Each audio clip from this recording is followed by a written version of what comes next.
Hello, everyone. Welcome to the Game Junk Podcast, episode 220, recording on January 20th, 2025. My name is Frank. My name is Sean. And my name is Andrew. And right off of our wish list for the Switch 2, just a few days later, we got the first drop footage, details, specs of the Switch 2. We'll be going over all of that and giving our thoughts and talk a bit about what we played. Might be a short show. Everything going okay with you guys over there? Going pretty good. Yep. Playing some games. Ooh. I one game. have not played a single new game since last week. I have actually. I did. So I got to crack down starting Wednesday. Wednesday, I'm locking myself in a room, cutting off any connections with the world. Good call. And just playing video games 24/7, not sleeping. Good idea. I should get through a third of Rebirth. Okay. Yeah, maybe if you're lucky. All right, Switch 2 announcement trailer. About a 2.5 minute video. Does that sound right? Something Showing like that. off. I actually like the structure of the video. It like started with the Switch, and then like expanded things out, and then painted the Joy-Cons over with black, leaving like the color highlights underneath. And I think after the Wii U confusion, this was, an interesting way to like brand it with a 2, which I don't like the name, and I'm not 100% sure that's official yet. And also, turn the Switch into the Switch 2 over a few seconds of video. I thought it conveyed the message really well. Just visually, almost everything we talked about last week was true. So a little bit bigger. Looks like Joy-Cons snap in or magnetize into the sides rather than sliding up and down. And the only major change was like a wide kickstand base for using it in tabletop mode. So maybe we should just talk physically and look of the console. What did you guys think? I mean, it wasn't, there was nothing really surprising about it. And I guess, to be honest, I should have revised my top 5 list from last week because we touched on it. I was like, I kind of want something crazy, new and different, some weird, innovative Nintendo thing. And they did not have that. It looks like a slightly bigger Switch. I mean, the magnetized Joy-Cons is kind of cool. I don't know if that has anything to do with fixing drift issues. I wouldn't think so, but I just want to say that I don't know for sure that it's magnetized. It might be more like a larger connection similar to a lightning connection on an iPhone or something like that. So we kind of speculated magnetic or MagSafe. I've heard other people say MagSafe like in some write-ups I read, but I don't know if any of that is actually official yet. Yeah, I mean, it seems to support the rumors that were out there already. But yeah, I mean, I'm glad that's the big takeaway, right? Whatever leaked, like, I don't know it doesn't help that your console's been in development in manufacturing for an extended period of time. I heard rumors that there's already Switch 2s on like black markets in China and stuff like that. Like you can get your hands on it. I have not verified this at all. I just read it somewhere, and literally no surprises. I think we can all agree on that. Yeah. Unless you really get off on kickstands. Nope. I guess the only thing, like, sticking again to more of like the physical look of it and everything, I'm glad it's a bit bigger. Definitely after using things like the Steam Deck, you go back to the Switch in portable mode and it's too small, it's too cramped. So I'm hoping this feels a little bit better than that. And particularly thin. Like you need something to wrap your hands around a bit. Yeah.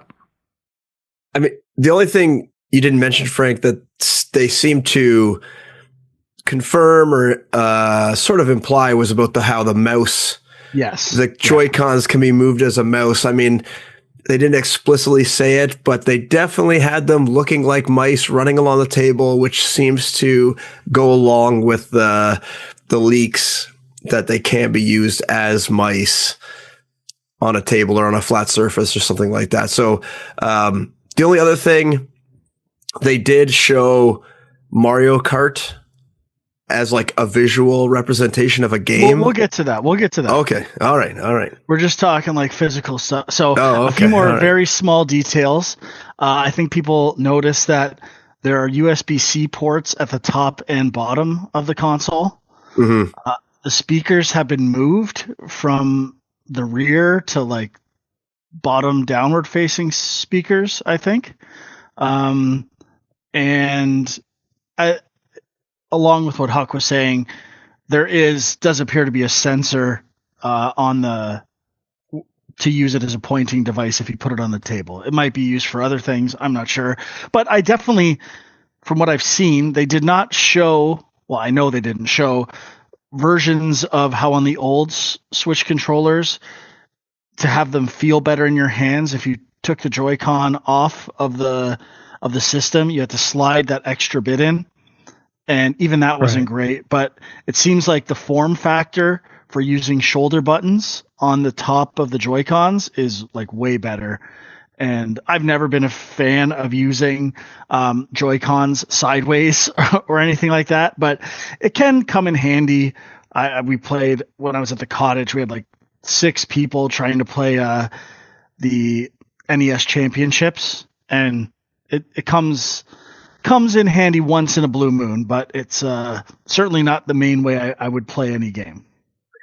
I'm looking at an image of the back right now, and they did, you know how like the PlayStation and Xbox controllers is like the top bumper or top button, and then the toggles. The toggles on this one are quite different. They almost look like they recess into the machine or into the Joy-Con, kind of like you need to move your finger from like the middle out in order to trigger them, or in some way, which I don't know how I feel about that. Like just trying to imagine it feels like it would be a little awkward to me to make that motion. How to detach it, or to use the triggers? I'm kind of confused. I think it's the trigger, but maybe it is the detach button. I don't know. I kind of assumed it was a trigger with where it is. Like I think I heard shoulder buttons. I don't know. So I'm looking at, I can tell you, I'm looking at the video, and the image or the pause section I'm at is like 1:39. So it's got the 2 shoulder parts, and then there's this little like outcropping almost looking button.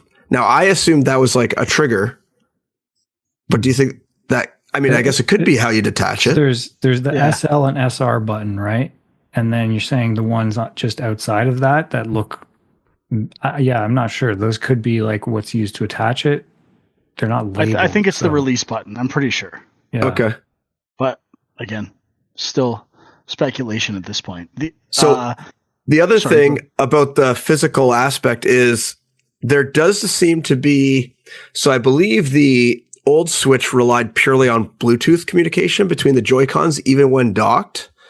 And in this one, there is some sort of like port connection that it snaps into. So I don't know if that then allows for faster response from the controllers, like less latency. So it doesn't have to go through Bluetooth all the time. Maybe it's like a battery saving thing, or maybe it is a latency thing. But you figure if it has a physical connection, it would be much faster to get input into the machine. So then Bluetooth, but I don't know. It seems weird that they would do two connections there. I think that's just for like attaching and potentially charging Joy-Cons from the system. Maybe. Yeah. Because I could see they're like, Smash Brothers communities. If someone playing on this versus a Pro controller has an advantage and all that stuff, I would guess they just keep it all Bluetooth, but I guess you never know. Can you guys hear me? Yeah. We can indeed. I thought my computer froze for a second. Sorry. There is an extra button on one of the Joy-Cons as well. Yeah, I was going to get to that next. So on the right Joy-Con, there's an extra button towards the bottom, which in the video there's no embossing or like any pattern on it whatsoever. It is a blank button, which I'm sure will be revealed at a later date what its purpose is.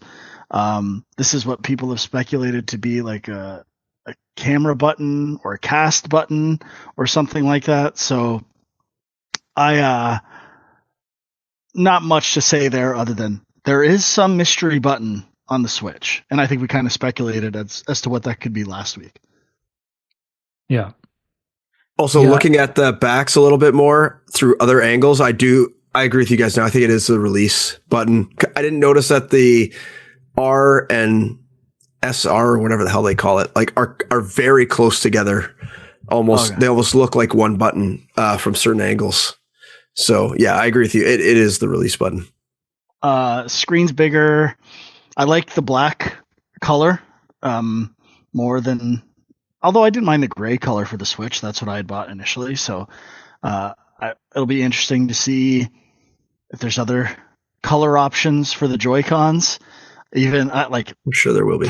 Personally, I would just rather have all black than have or gray at least, rather than have the red and blue as the default for the system. But I suppose this is kind of a hybrid of both, so I doubt they'll have anything else at launch. Okay, time to get to the good stuff. The stuff that I really wanted to dig into today, which was the video concluded with a short presentation or footage from whatever the new Mario Kart game is. Is that confirmed that it was a new Mario Kart?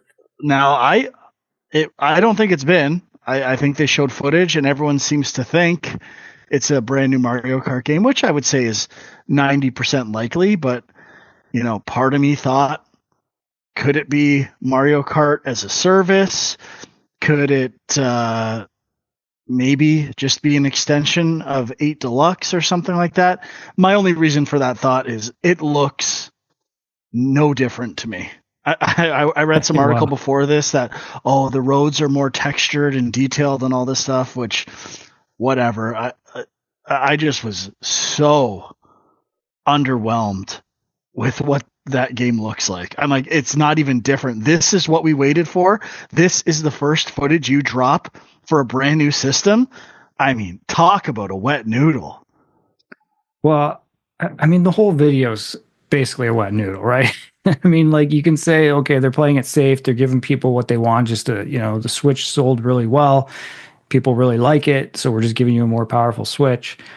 But, and I've also seen some people saying their hands were forced because of the leaks. So they just had to throw something out there. And so they just put out this 2.5-minute teaser.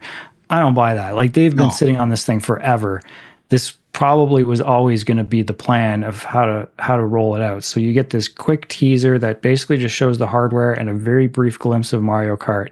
And then April is not even the release date. April is just the next unveiling of more games and specs for the system. I think it's the official Switch 2 Direct. I would say I read when I was digging last week, a blog or a Reddit post or some forum post where some insider knew all these dates when things were going to get revealed. And I think it was very close to what they said would happen. So it seems like they might actually have some inside information. I actually should probably go back and read some of the other stuff he said will be the plan, because so far they've been very accurate. But Mario Kart, sorry, go ahead.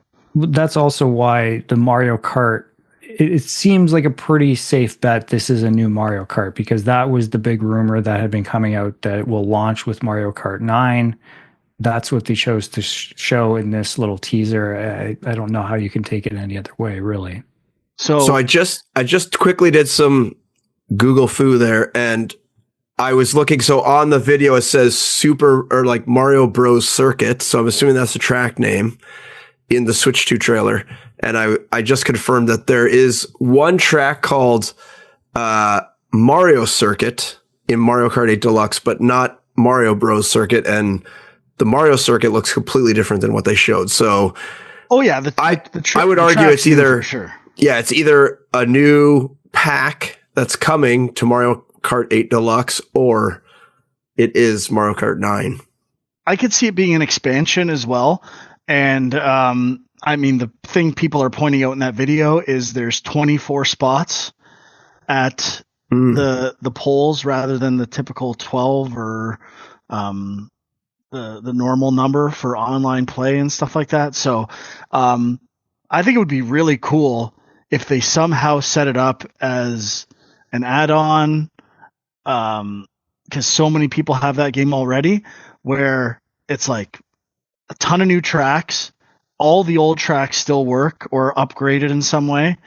And I got to give Corey credit again for a prediction, which is he said a battle royale mode, 99 carts, like a Fortnite type mode, to replace, like, battle mode doesn't get a lot of love these days the way it used to on Super Nintendo. So I think that's an excellent prediction and could be a whole new mode that's exclusive to this version. They could add other things. I hope they don't call it Mario Kart 9. I really hope they try to do if everything is like playing it safe with the Switch 2, where it's just, if it's Mario Odyssey 2 and Mario Kart 9, I mean, it's kind of already that with Metroid Prime 4.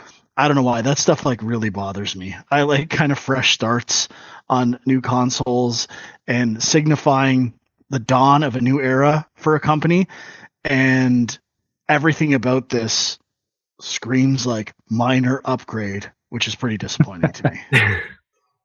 Yeah. Well, so just in terms of the way Mario Kart looks, I agree. It, like, it's not instantly, at the very least, it's not like an instant, like, whoa, this is like a brand new upgraded Mario Kart. Like, it's kind of like, is that Mario Kart 8? I mean, it's basically me trying to see a difference of something on my PS5 Pro and can't even, I have to like trust other people to tell me what's different about it. Yeah. Now, there are some theories. I don't know. Sorry. Yeah, go ahead. I was going to, the off-road stuff. And yeah. So some people are saying that potentially they think it leads, speculation has, kind of come out that maybe it's an open world Mario Kart. And maybe that's what the big advancement is. And that's what the new kind of gimmick is for this Mario Kart, which I mean, that would kind of make sense with like why graphically it's not that much better if processing and other new tech is going towards sustaining that an sounds open a world lot environment. like Diddy Kong Racing, if I must say.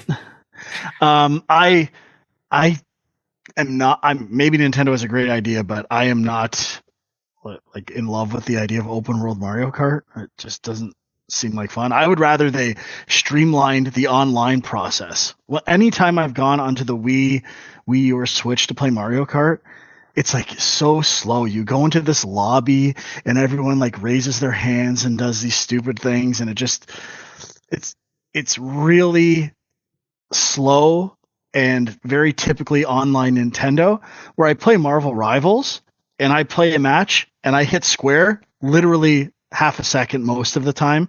I'm in a new match. And I'm sure the install base and concurrent users for Mario Kart would be through the roof. So especially if they made it like a launch title or something like that, or had a bundle with it. So I would rather see stuff like that than open world Mario Kart. I don't care. I do not see the appeal whatsoever. I'm kind of into the idea, to be honest with you. Like, I know. Okay, tell me there's been so many open world games like Horizon. Yeah, that's exactly it. Like, yeah, Forza Horizon has done it. Burnout's kind of done it. And I've enjoyed both of those games, but I didn't get fully hooked. And I'm kind of like, you know what? I feel like Nintendo could take that and actually make it amazing and make, I don't know, maybe there's like a whole single player adventure mode to this that could be cool. It could be. I think ultimately I'd rather be racing. Even when I play Forza Horizon open world and other games, it's just the means to get to the next thing.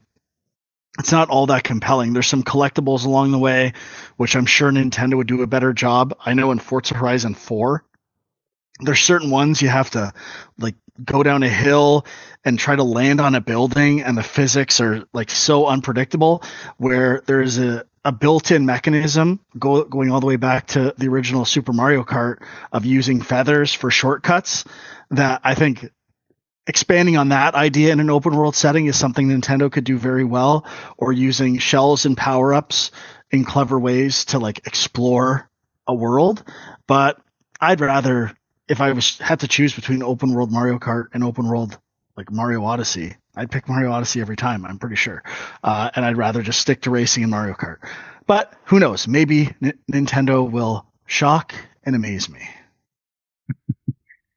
Yeah. I mean, it makes sense. It feels like that's the progression they kind of took with Zelda. That's what they did with Mario. So Mario Kart maybe is the next one. But what I really hope for, I better not have, if I want to play online Mario Kart, I better not have to drive around to find matches and like connect with people. That has never worked in a game ever. Like random interactions and matchmaking, going back all the way back to, what was the Atari game that had like the first open world on Xbox 360?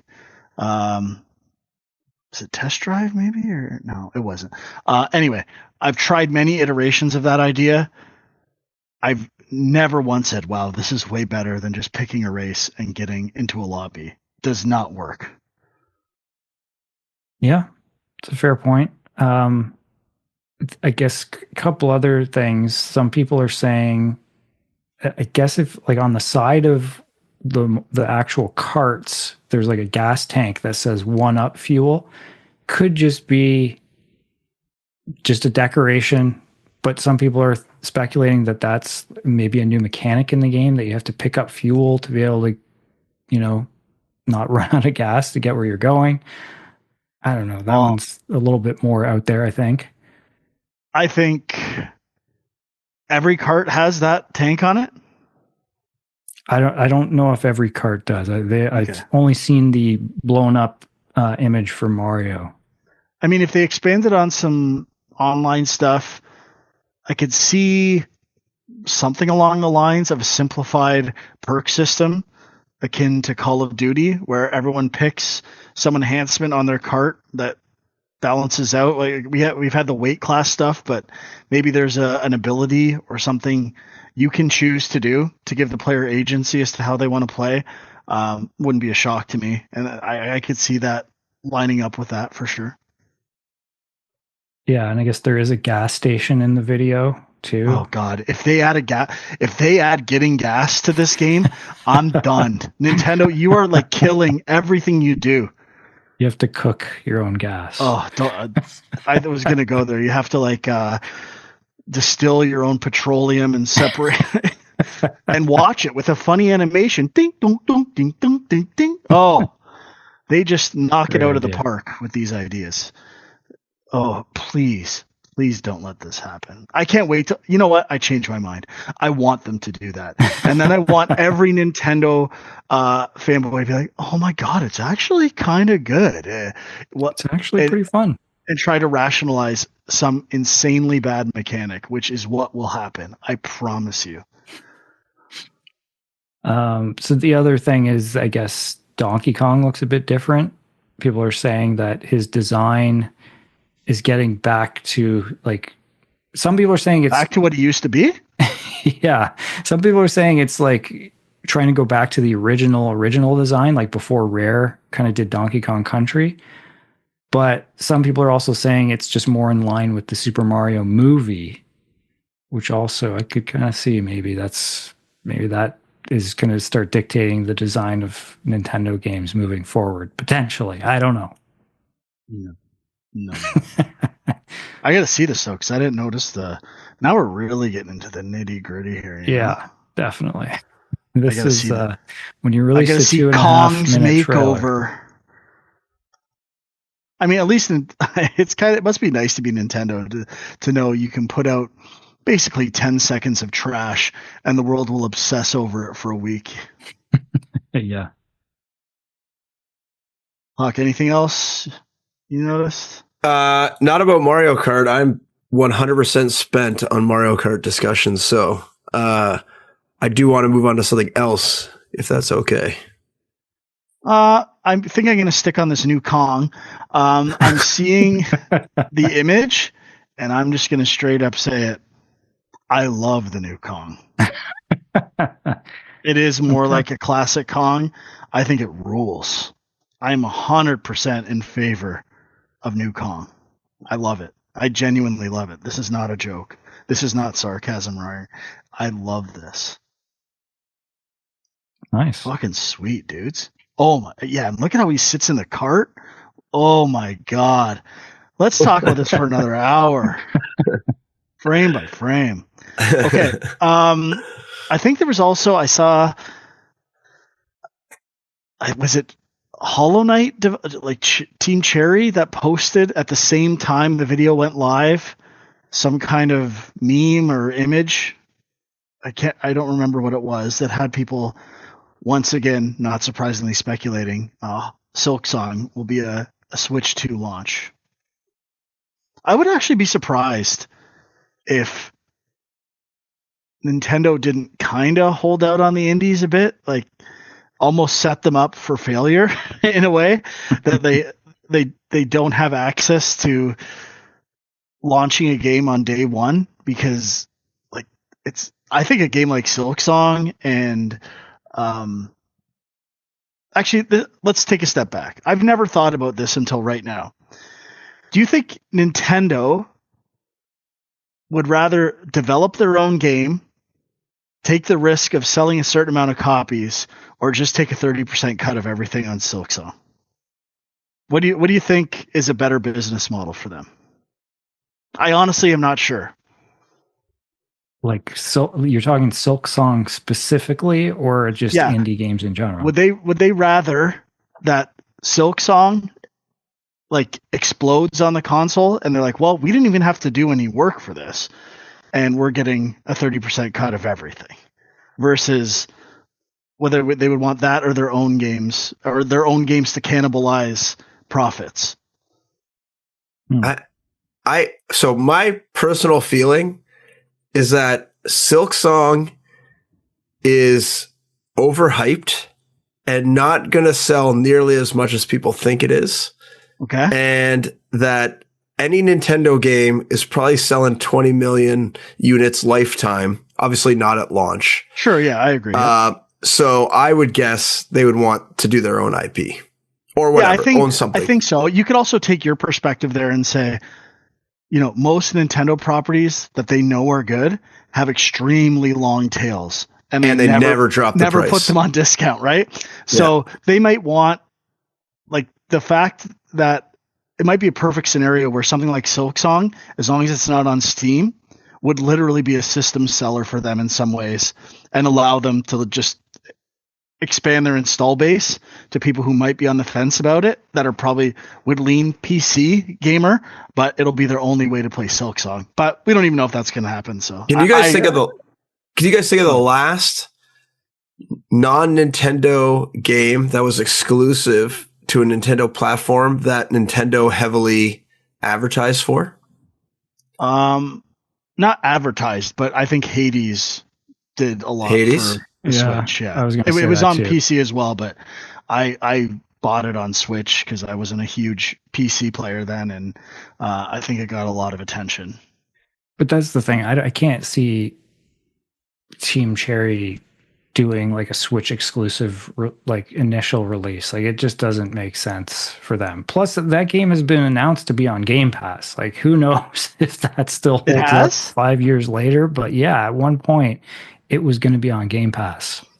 So I don't know what happened with that. So okay, I did not know that. I apologize for that absolutely pointless discussion. Okay, anything else? rumors based off of this video or around the same time Well, that we didn't touch on next week? In the video, it says that it plays Nintendo Switch games with good, the cartridge, but there's a little like asterisk that's like certain Nintendo Switch games may not be supported on or fully compatible with Nintendo Switch 2. Now that detail is kind of interesting because the hardware to me, like the physical controllers and everything, seem like they would have everything. Now, perhaps they don't have that like IR sensor.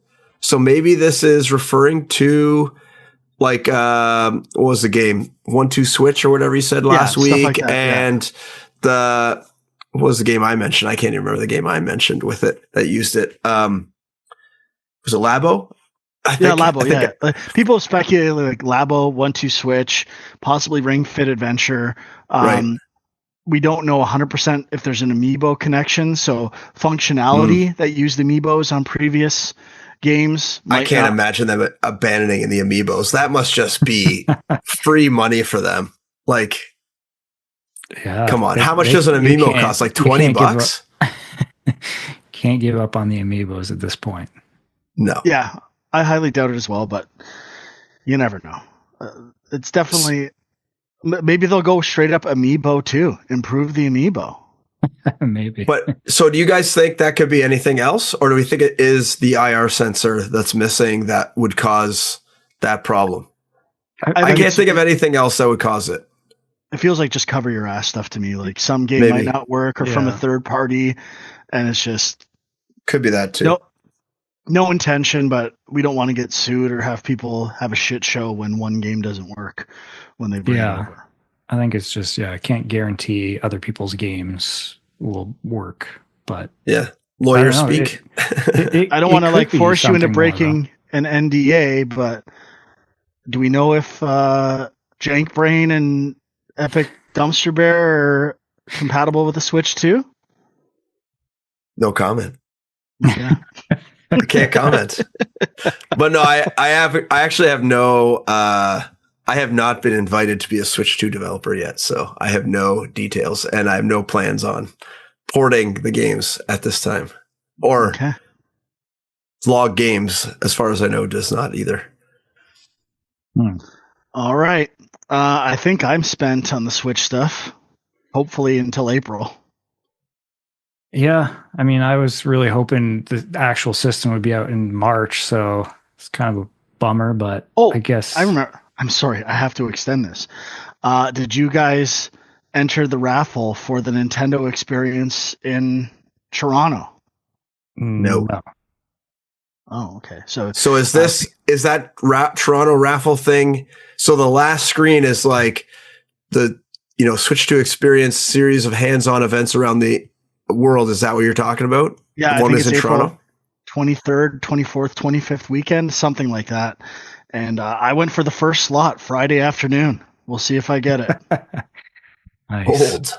Old. I mean, I was hoping it would come local, a little more local, but I'm just hoping Friday is a school day and people can't go or they're working. I probably should have picked the second slot on a Friday, but whatever. Go big or go home. Let me tell you, people don't care about school. Hockey tournaments get scheduled on weekends, and then they have games Friday at 9 a.m. So they don't care about school. People will skip school for a Nintendo Switch reveal. I don't want to be a hero here, but I am shocked by the amount of stuff people I know have their kids skip school for. It's crazy. Oh, yeah. My kid would not miss a day of school. I can tell you that right now. Ever. Like to go on a day trip somewhere or something? Absolutely not. You are going to value and appreciate your education. Or I'd homeschool them. Who knows? Could go either way. All right, we're done with this fucking thing. Hopefully. Yeah, I mean, so far, give us something. Dud. Forget about it. It's a epic fail at this point. Well, I mean, it'll be a huge success, but yeah, I mean, it's funny. We were talking last week about all the stuff we wanted to see and how Nintendo will inevitably disappoint. And it didn't take very long for them to disappoint. To be fair, Well, nothing like- about the things we wished would have been part of this presentation. Yeah. Yeah. So And- the only and thing like- that is truly disappointing is Mario Kart footage. Like, that is bad. You should be blowing people's faces off with your first footage from a new game. Yep. I agree. So what's the like internet hype around? Because I watched this and I kind of had the same response. Like, okay, I mean, it looks like an upgraded Switch. Looks like a Steam Deck Switch baby. Like what's the hype like out there, Dwight? What's the internet vibes happening out there? Give me the rundown. I have had nobody talk to me about the Switch 2, which, you know, maybe doesn't mean anything, but Yet you said it will be a great success. So I would say if by Christmas time, families will be buying it no matter what. Yes. If the Switch 2 hype pre-announcement, I would say maybe it was like a 7.68, just gauging. I'd say ballpark. now it's probably a 7.032. Oh, that's not much of a drop. No, I don't think, but I think there was a small shift downwards. All right. Yep. Okay. There you have my numerical analysis. You can use it in news articles, wherever you want. Those are detailed numbers. That's like a from score out of 1,000. That's super accurate. My models. I have detailed models that track this stuff. Okay, let's get into what we played. I've got absolutely nothing. Just more Rivals, COD, and Helldivers. Alrighty. I can go. I'm still playing Rebirth. I'm now in the Costa del Sol beach area, chapter 6. I think I'm like, I don't know, from the walkthrough, I'm kind of like seeing as my progress meter, I'm maybe a quarter or a third of the way through, and my time played clock has 22 hours on it. So I don't know how long this game is, but it's very long.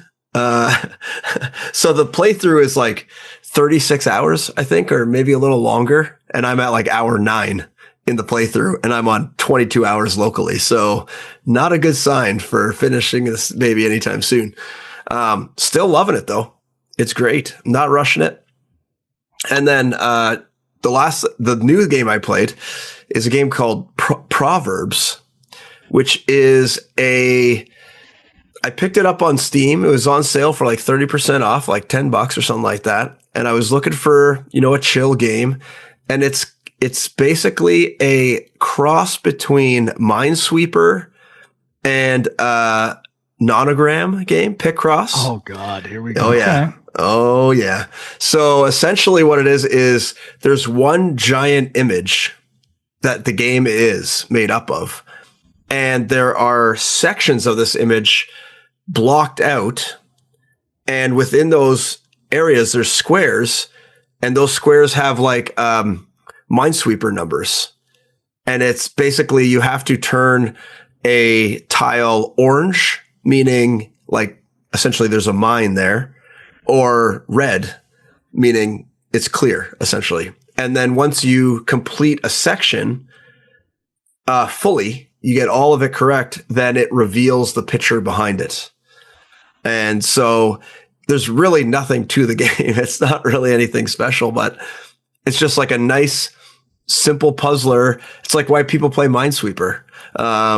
It's that same sort of like mindless, just kind of working out the puzzle of what these numbers mean.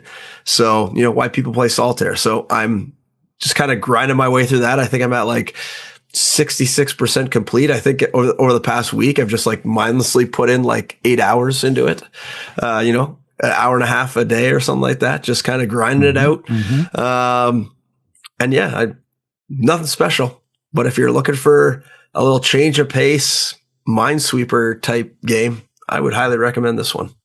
And it's pretty cheap, pretty reasonable. Go help an indie dev. Yeah, it sounds like that might be up your alley. I could see that. So I also played a new-ish puzzle game called Betamax. So this is kind of I guess, Portal-ish, Talos Principle kind of thing, but mixed with like a speedrun element. So kind of like Neon White. So the idea is you're kind of, there's not really much of a story so far from what I've seen, but basically you're a guy, first person view, you're running around, you got a remote control in your hand, and then you can rewind time with it.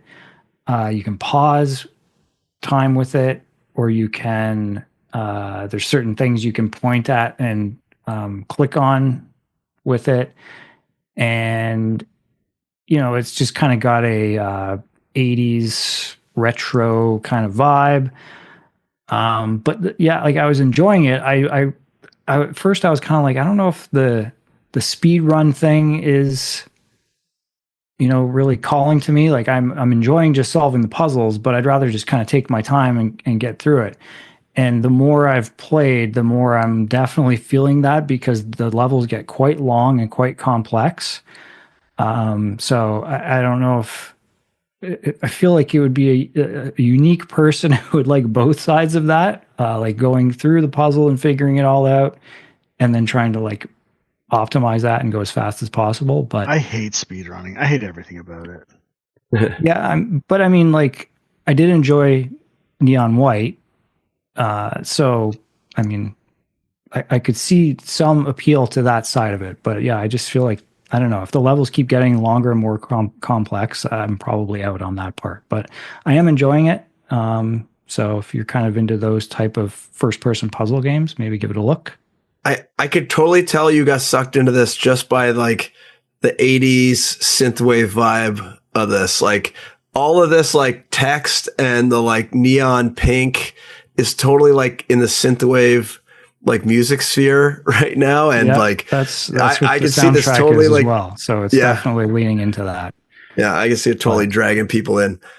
Like that whole like Betamax, like the text. I'm pretty sure there's like free like websites. You can like, you type in like synthwave font and then you like type in words and then it would spit this out for you. Yeah, absolutely. Beautiful. But, anything else, Sean? Well, so I did go back and start playing Dragon Age, the Veilguard again. Now I know Frank was putting in a lot of time on this one. I'm 60 hours in. Okay. And did you complete it, or are you still chipping away at that? Chapter 9, I think. Okay. Yeah, I'm doing literally every single side quest, like not missing anything. Right. Yeah, I don't think I will be doing that. But I am enjoying it. I'm kind of at this point though where I've probably played like 8 or 10 hours, and I'm like, does this, again, we haven't really said, we're still working on our top 10 lists for 2024. So I'm like, does this have a shot at making my list? Probably not. Not that it's not a good game, and not that I don't want to keep playing it. But now I'm like, maybe I should set it aside. Yeah. But let's. Anything else you played, Sean? No, that's pretty much it. So let's say, how about next Sunday or next week, unless there's like a megaton or something like that, we skip, and then the week after, the best of 2024 show. Yeah, that works. Next week there is a Xbox Developer Direct is the only thing. Okay, then do we want to just say this Sunday it's time? Deal with it. So like, wait, hang on. When's the Developer Direct? Direct, is it like the 24th or something? 23rd. Oh, 23rd. It's this week. This week. Yeah, sorry. So next week. Next week we do the Xbox thing. The week after, still on your timeline, Frank, just no week off. Yes. So okay, we're good. The only whatever, we'll figure it out. I have a hockey tournament that weekend. I will be back, but my cramming on the weekend will be minimal. You got to get yourself a nice self-driving car so you can 2 times speed the video on the way back from the tourney. That's a good call. All right. Mm-hmm. You can find us visually on YouTube. Oh, wait. Hang on. Before we leave, holy shit. I wanted to do a shout out, which I realized I should have done at the beginning. a few days ago, actually technically today, it is the 10-year anniversary of Citizens of Earth's release date. So I just wanted to give a shout out to myself for all the hard work I put in on that game. And yeah, just, I was reminiscing about killing myself for that like 2 years to get that game out. So yeah, just wanted to bring it up and say it's been 10 years, which seems crazy because I remember talking about it on this show as I was working on it. So it's pretty cool that it's been 10 years already, and not cool at the same time. No, it's cool. Yeah. I would say it's cool. I mean, you got any big 10th anniversary plans for this thing? Or are you gonna? Oh, I don't know. I'm not involved with it anymore. So I know they did like Citizens of Earth, Citizens of Space, and then Citizens Unite, I think, which was kind of like a mashup of Citizens of Space and Citizens of Earth. So, and I never played through all of those either. So I remember Ryan sent me a physical copy of Citizens Unite that never got to my house for the Switch. So I don't know where it is, but I was wanting to play it. But yeah, no plans. I was thinking of doing like a playthrough, maybe not like a walkthrough, but trying to get it run on my Vita, I think, just for good old time's sake. And because I used to love that version of the game. But you're a Vita guy. I'm a Vita guy. I am a Vita guy. I love the Vita. I was disappointed there was no back touch on the Switch too. True. YouTube.com/Game Junk. Discord link is there. Thank you for listening or watching. We'll see you next time. Bye-bye.